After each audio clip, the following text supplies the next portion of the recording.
राम राम। जय सिया राम। आज मैं आपसे एक और संवेदनशील टॉपिक रेप पे बात करूंगी। और सबसे पहले ये चंद लाइनें कि गूंजती है आज भी फिजा में हजारों सिसकियाँ, गूंजती हैं आज भी फिजा में हजारों सिसकियाँ, घुट घुट कर तड़पती हैं इस समाज में बेटियां। किस्सा बलात्कार का आज फिर अखबार में दिखा है, एक बेटी के खून से आज फिर अखबार सना है। क्या था कसूर उसका, क्या था कसूर उसका, क्या बेटी होना ही कसूर था उसका। गूंजती हैं आज भी फिजा में हजारों सिसकियाँ, घुट घुट कर तड़पती हैं इस समाज में बेटियां। कैसे जिए इस समाज में नारी जहाँ दरिंदे बसते हों, भेड़ियों ने जहाँ इंसान के चेहरे पहने हों। आखिर कब तक नारी की इज्जत यूं तार तार होगी, आखिर कब तक इस समाज की गलियां बेटियों के लिए असुरक्षित होंगी।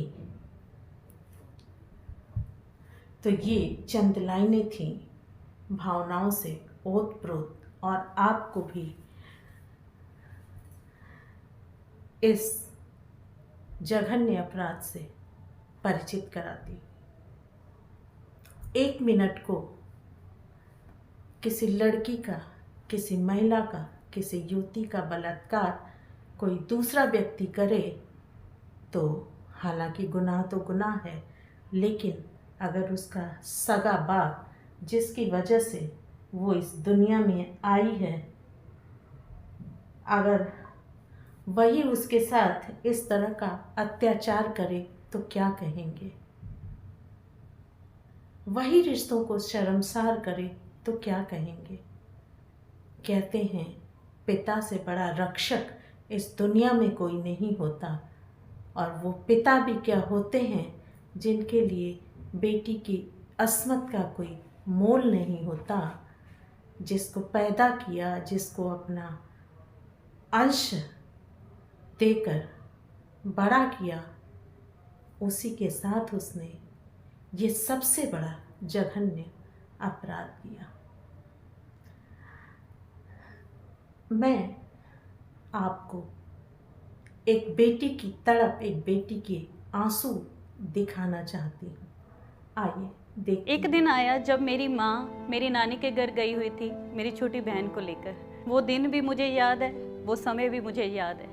वो दिन था जब उन्होंने हदें पार करने की कोशिश की, जाने कि मुझे जन्म देने वाला खुद राक्षस बन गया। मेरे में पता नहीं कहाँ से हिम्मत आई और मैंने जोर जोर से चिल्लाना शुरू कर दिया। मेरी चीख जब निकली तो उनका हौसला टूट गया। उनको लगा कि शायद कुछ गलत ना हो जाए। जब अगले दिन मेरी माँ मेरे पास आई, वापस आई, तो मैंने उनको बताया कि मेरे साथ ये सब हुआ। तो उन्होंने उससे बात की तो उन्होंने बहुत मारा मेरी माँ को। वो बोल रहे कि तू झूठ बोल रही है, तेरी बेटी झूठ बोल रही है। लेकिन आप बताइए, एक माँ अपनी बच्ची की इज्जत के साथ कैसे माँ उसको बचाने जाती है तो माँ को भी प्रताड़ित किया जाता है उसी पिता के द्वारा। कि किस तरह के दरिंदे होते हैं समाज में, इनकी क्या मानसिकता होती है, इन्हें किस तरह से पाला पोसा जाता है, इन्हें किस तरह के संस्कार दिए जाते हैं, जो ये अपनी ही बेटी के साथ ऐसा कुकर्म करते समय जरा भी नहीं सोचते, जरा भी नहीं कांपते। लेकिन आपको मैं एक सच्चाई बता दूं, हर महिला, हो सकता है मेरी बात से लोग इत्तेफाक न करें, कुछ न कुछ आलोचना करें, लेकिन ये सत्य है, हर महिला, हर लड़की अपने जीवन में प्रताड़ित जरूर होती है। चाहे किसी के शब्दों से, किसी के एक्सरे करते नज़रों से। बलात्कार सिर्फ कपड़े उतार कर किसी महिला, किसी लड़की के शरीर के साथ जबरन संबंध बनाने को ही नहीं कहते हैं। कुछ लोग नज़रों से भी बलात्कार करते हैं ये बात अलग है कि इस तरह का कोई क्राइम भारत के संविधान में नहीं है, लेकिन उस समय वह लड़की, वो महिला असहज महसूस करती है और वो उसकी निगाहें उसको चुभती हुई सी हमेशा दिखती हैं। तो ये जो आपने अभी सच्ची घटना देखा, उस लड़की की मानसिक स्थिति सोचिए कि जिसका रक्षक ही उसका भक्षक बन गया हो, और उस समाज को सोचिए कि जो इतना जघन्य अपराध करने के बाद भी पुरुष होने के नाते छूट जाता है, और महिला शारीरिक रूप से भी प्रताड़ित होती है, मानसिक रूप से भी प्रताड़ित होती है, और समाज भी उसे अलग ही नज़र से देखता है।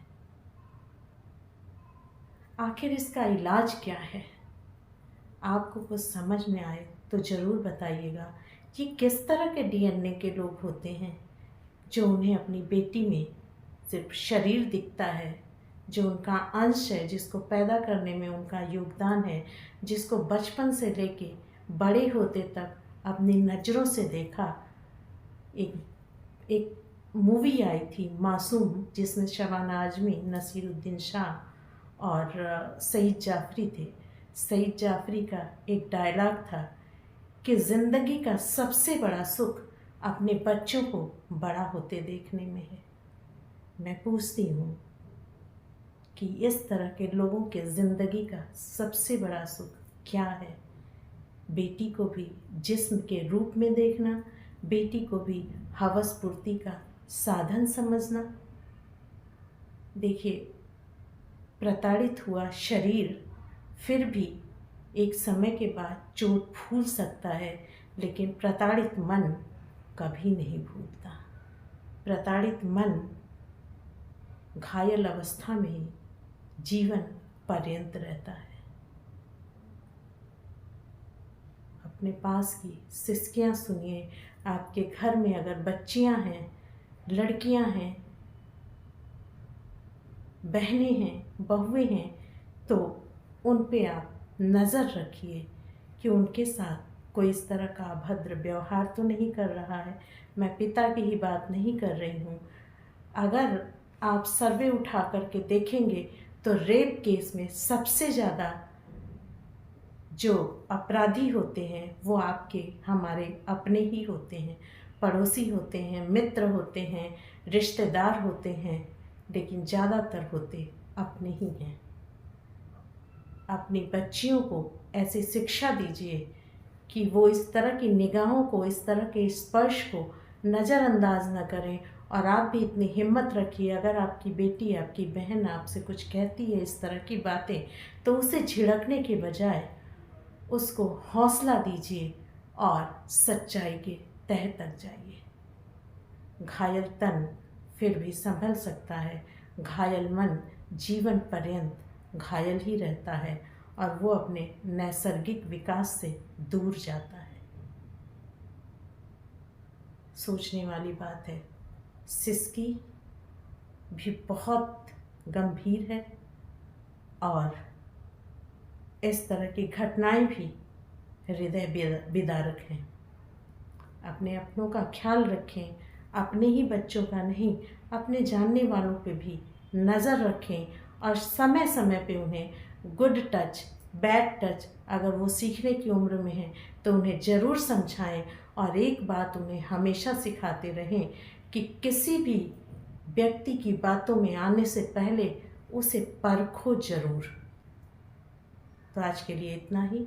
सिसकियाँ में फिर से मिलूँगी एक नई घटना के साथ, और बहुत ही हृदय विदारक वो घटना है। राम राम, जय सिया राम। इस चैनल को सब्सक्राइब करें, लाइक करें और अपने कमेंट्स हमें ज़रूर दें। धन्यवाद।